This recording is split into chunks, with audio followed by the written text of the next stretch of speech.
13, 2010, and this is Flashpoint. Hi, welcome to Flashpoint. Election Day is behind us. We're slowly moving past the X's and O's of what happened in this election cycle, and now we can turn our attention to the real matter at hand, and that is the new lineup of faces, the alliances, the majorities in state houses all over the country, and certainly in Washington, D.C. And this morning, I think we've got a real treat in store. As we move from a Capitol Hill controlled by Democrats, we head into one now much more influenced by Republicans, but also by a pretty angry electorate who sent the next edition of Congress to D.C. with a set of marching orders that some fear isn't very realistic given the size of the deficit. Will the first steps of the new Congress be taken decisively and with a sense of firm purpose, or will they step gingerly into some very tricky circumstances? This morning, we're convening a meeting of members of the Detroit area delegation. Two Republicans are here. Both Thad McCotter and Candace Miller had a pretty ho-hum election night, which was fine with both of them, each being sent back to the nation's capital by wide margins, riding that wave of GOP euphoria. On the other side of the table, two Democrats who have to wonder what awaits them. Gary Peters survived the Republican onslaught to return to his seat, and Hanson Clark is that rare breed who knocked off an incumbent from his own party, taking out Carolyn Cheeks Kilpatrick and becoming a new voice for Detroit in D.C. We'll let the two sides square up everything from health care to tax cuts, where we're headed in America in 2011. It's This Morning. Michigan congressional representatives, it is not easy to get four very packed schedules to find a common opening, but Eureka, we've done it just ahead of the congressional class of 2008, heading back to D.C. to wrap things up before convening the class of 2010, which of course comes with quite a few changes in both chambers. Well, let's welcome Republican Congresswoman Candace Miller back with us from the 10th District. Next to her, Congressman Thad McCotter from the 11th District. And over on the Democratic side of the table, Gary Peters is here from the 9th District. And Hanson Clark, yes, your first trip back to Congress will be coming up here, or two, I shouldn't say back, but to Congress coming up here from the 13th District. The way you started there, in fact, Congressman McCotter, some would suggest that the Obama administration has actually done exactly what they said they were going to do, that their bigger problem was not managing the message better and explaining that, look, we've managed to get the exact agenda through that we promised you we would get through, chief among them health care reform. Well, there was a period of time after the 2006 elections where the Republicans were put into a minority, where we heard many on our side say the same thing. And I would encourage my Democratic friends not to make the mistake that the Republicans did at that point in time. It's not a question of massaging a message. It's a question of, did you implement what you said you were going to do, and is that what you in fact promised us? I would argue that the late majorities of both parties went way too far in a very tumultuous time, and that's why 2010 became a check and balance election, much like 2006. Now, the question for Republicans, as you rightly point out, is, do you understand that this was an affirmation by the people of what they don't like, as opposed to suddenly a reaffirmation of the Republican Party? Because as Rasmussen polling and every polling shows, neither party is held in high regard. And so I would encourage both sides to realize that right about now, it's time to actually get some things done for people who are suffering. Well, Congressman, conservatives and Republicans, I think, especially from Michigan, money well spent, Congressman McCotter?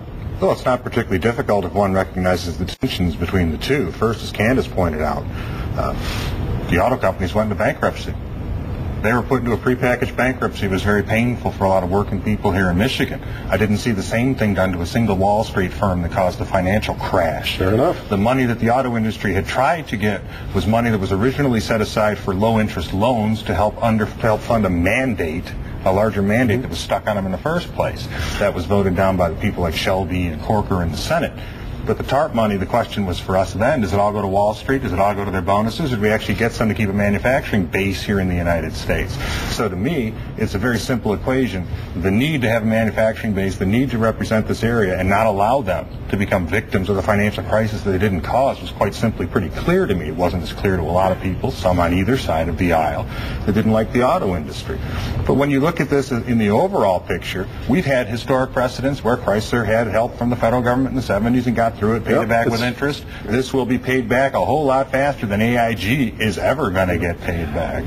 I will let Congressman McCotter, you could cut the entire defense budget out of the U.S. budget, and it would not be enough to cover this deficit. How in the world are we going to cut our way to $1.3 trillion? Well, first, I think if you did that, the debt would be the least of your problems. Well, of course. No, I'm just pointing out the size of it, though. But of course. What I'm pointing out is you need economic growth to sustain revenues. You need to expand the tax base, not the tax rate.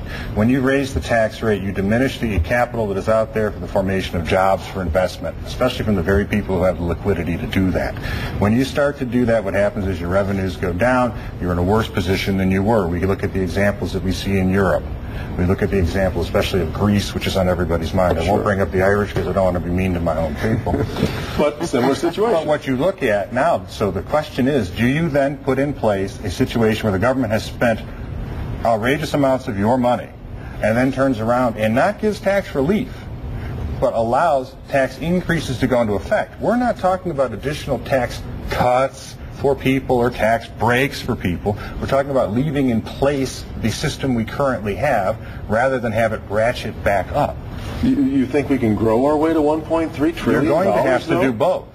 Somewhere. Congressman Peters, let me let you jump in before I get to Constitution to make sure that these bills are constitutional. Congressman McCotter, your same thing on just repealing the health care? Do you think there's anything in there worth saving? Well, you have to repeal and improve it.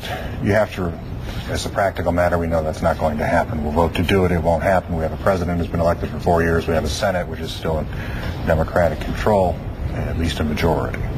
So the question will become, can you find after you vote to repeal and honor that promise, can you then go through and find ways that you can make it more patient-centered, that you can find ways to reduce its impact upon individuals? Can we find a principled basis where we go forward to shape a piece of legislation that actually, I would argue, augurs well for the United States in a 21st century economy rather than going back to LBJ's Great Society, which, as our last discussion showed us with entitlement spending and everything else, may no longer be the most optimal model for the 21st century of a globalized economy. The public spoken. They had our Republicans elected on the basis that they did their own determination. They didn't like the health care bill. They'd rather see us find solutions that make sense to them. Gang, thank you all very, very much for being here. I know you're all headed to Washington here in the next today or tomorrow. Thank you so much for making time with us. And thank you for making time as well.